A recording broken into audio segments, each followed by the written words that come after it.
ایک شادی فرمایا کرتے تھے جس کو بتانا پڑے نا میں خوشبو ہوں، وہ خوشبو ہوتی نہیں، کیونکہ خوشبو جو ہوتی ہے وہ بتایا نہیں پڑتا، بلکہ جب خوشبو ہوتی ہے تو خوشبو آ ہی جاتی ہے، جب خوشبو ہوتی ہے تو پھر خوشبو آ ہی جاتی ہے۔ اس جہاد زندگانی میں صبر ہونا چاہیے۔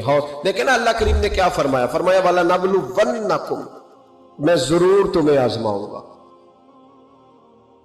میں ضرور تمہیں، نامی کوئی بغیر مشقت نہیں ہوا، 100 بار جب کٹا تب جا کر نگی ہوا، میں ضرور تمہیں آزماؤں گا۔ کس طرح؟ بشیء من الخوف والجوع ونقص من الاموال والانفس والثمرات، فرمایا میں تمہیں خوف سے آزماؤں گا، میں تمہیں بھوک سے آزماؤں گا، میں تمہیں مالوں جانوں اور پھلوں کی کمی سے آزماؤں گا۔ اللہ کے رسول صلی اللہ علیہ وسلم نے فرمایا جب اللہ کا ارادہ بن جاتا ہے نا کسی بندے کو بڑا درجہ دینے کا، اللہ کا جب ارادہ بنتا ہے اس بندے کے پاس عمل کوئی نہیں ہوتا بڑا بننے کے لیے، بس اللہ کا ارادہ بن گیا کہ وہ بڑا بن جائے، اس کا مطلب ہوا رب بڑا ہی مہربانی فرمانے والا ہے۔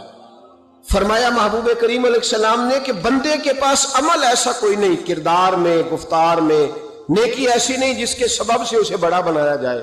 اب اللہ کا ارادہ ہو گیا اسے رتبہ دینا ہے تو محبوب فرماتے ہیں پھر اللہ اسے آزمائشوں میں مبتلا کرتا ہے، پھر اللہ اسے کوئی مشکل مرحلے سے گزارتا ہے، چونکہ عمل ایسا نہیں تھا کہ وہ بڑا ہو سکے، اس ایک مشکل کے سبب سے پھر اللہ اسے رتبہ عطا کر دیتا ہے، پھر اللہ اسے بلندی عطا کرتا ہے۔ ہمارے رتبے بلند ہو رہے، آپ کو پتہ ہے جتنا جہاز اونچا چڑھتا ہے اتنی ہوا تیز ہوتی ہے، مخالف ہوا تیز ہو تو جہاز تیز چل سکتا ہے، اگر ہوا تیز نہ ہو مخالف سمت کی تو جہاز تیز، اس لیے اقبال کہتے ہیں تندی یہ باغ مخالف سے نہ گھبرا اے عقاب، یہ تو چلتی ہے تجھے اونچا اڑانے کے لیے، یہ تو چلتی ہے تجھے اونچا اڑانے کے لیے، آزمائشوں سے گھبرائیں نہیں، بے صبری نہ کریں، خودکشی ہے، بے صبری ہے، لڑائی ہے، قتل و غارت ہے، مشکلات سے لوگ گھبرائے ہوئے ہیں، بچے تک ذبح کر رہے ہیں، نہ جانے مشکلات سے نکلنے کے لیے کیا کیا لوگوں نے رنگ اختیار کیا ہے۔ تو اگر خود کوشش کرے گا تو ناکام ہو جائے گا، تو اپنے آپ کو اللہ رسول کے حوالے کر دے، تو ان کے سپرد کر دے۔ بڑی خوبصورت حدیث سنے میرے نبی پاک علیہ السلام فرمان، اس حدیث کو کہتے ہیں حدیث قدسی۔ حدیث قدسی وہ ہوتی ہے جو فرمان اللہ کا ہوتا ہے، بیان نبی پاک فرماتے ہیں۔ نبی کریم علیہ السلام فرمانے لگے کہ اللہ فرماتا ہے میں جب اپنے کسی بندے کو بیمار کرتا ہوں، میں جب اپنے کسی بندے کو بیمار کرتا ہوں تو فرمایا اس کی لوگ تیمارداری کرنے آتے ہیں، پوچھتے ہیں تیرا کیا حال ہے؟ نبی کریم فرمانے لگے اگر وہ لوگوں کے سامنے میری شکایت نہ کرے، میری شکایت نہ کرے اور میرا شکوہ نہ کرے، کچھ لوگ شکوہ کرتے ہیں نا، کہتے ہیں دیکھو جی مجھے بیمار کر دیا، میں کتنا بیمار ہوں، فرمایا اگر وہ عیادت کرنے والوں کے سامنے میری شکایت نہ کرے تو میں اس کے خون سے بہتر خون اسے عطا کر دیتا ہوں اور اس کے گوشت سے بہتر گوشت اسے عطا کرتا ہوں، اور فرمایا جب وہ قیامت کے دن آئے گا تو میں اسے بغیر حساب کتاب جنت عطا کر دوں گا، دنیا میں شفا بھی کامل دوں گا، یعنی پچھلے خون سے بہتر خون ملے گا، پچھلے جسم سے بہتر جسم ملے گا۔ ہمارے ہاں شکایات کا دروازہ کھل جاتا ہے، دیکھو جی میں نے تو کوئی گناہ ہی نہیں کیا، میں کیسے بیمار ہو گیا، میں نے تو کوئی ظلم نہیں کیا، میں کیسے بیمار ہو گیا۔ او بھائی رب تیرے درجات بلند فرمانا چاہ رہا ہے، اللہ تبارک و تعالیٰ تجھے بلندیاں دینا چاہ رہا ہے اور تو یہاں کمزور پڑ گیا ہے۔ تمام انبیاء کرام کی زندگی میں آزمائش، تمام صحابہ کی زندگی میں آزمائش، اہل بیت سارے آزمائش سے گزرے، اولیاء اللہ سارے آزمائش سے گزرے۔ جو آدمی چاہتا ہے نا کہ میں بڑے سکون میں رہوں اور میں کوئی درجہ بھی پا جاؤں، یہ کام اتنا آسان ہے۔ ہم سارے محبوب بن کے جینا چاہتے ہیں، میں محبوب ہوں جی، میں لاڈلا ہوں جی، سارے لاڈلے، سارے لاڈلے۔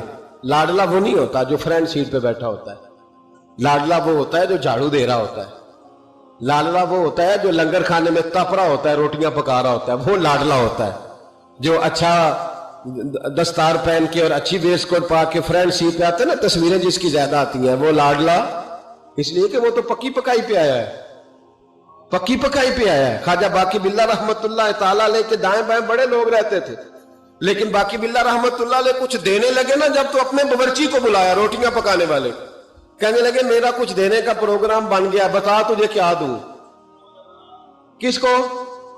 بول کے بتائیں۔ کیسی یہ ہوتی ہے خان سامے کی جی؟ باورچی کی۔ لیکن وہ بھائی جو تیرے لیے دھوپ میں جلتا ہے اس کا بڑا درجہ ہوتا ہے۔ کہانیاں جو لوگ سناتے ہیں نا وہ کہانیوں والے رہ جاتے ہیں، جو درجات والے ہوتے ہیں وہ محنت کر رہے ہوتے ہیں، کسی کونے میں بیٹھے ہوتے ہیں، ان کی تصویریں اکثر نہیں آتی، ان کی تصویریں نہیں آتی جو کہ پیچھے ہوتے ہیں، وہ کام میں لگے ہوتے ہیں، ان کی فوٹو کیسے آئے گی؟ حضرت باقی باللہ باورچی کو بلا کے کہنے لگے تو نے ساری زندگی میرے لیے چولہے کے آگے گزار دی۔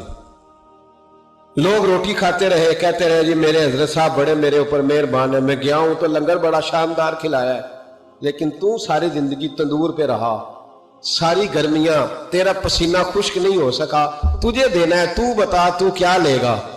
تو بڑا سیانہ تھا وہ باورچی، کہنے لگا بابا دولت کی تو ضرورت ہی کوئی نہیں، اس لیے کہ یہاں فقر اور فاقہ اور دولت کا جو میں نے رنگ دیکھا ہے وہ سمجھ گیا ہوں کہ اللہ کی نظر میں دولت کی ضرورت حاجت نہیں، کوئی قدر نہیں، یہ نہیں چاہیے۔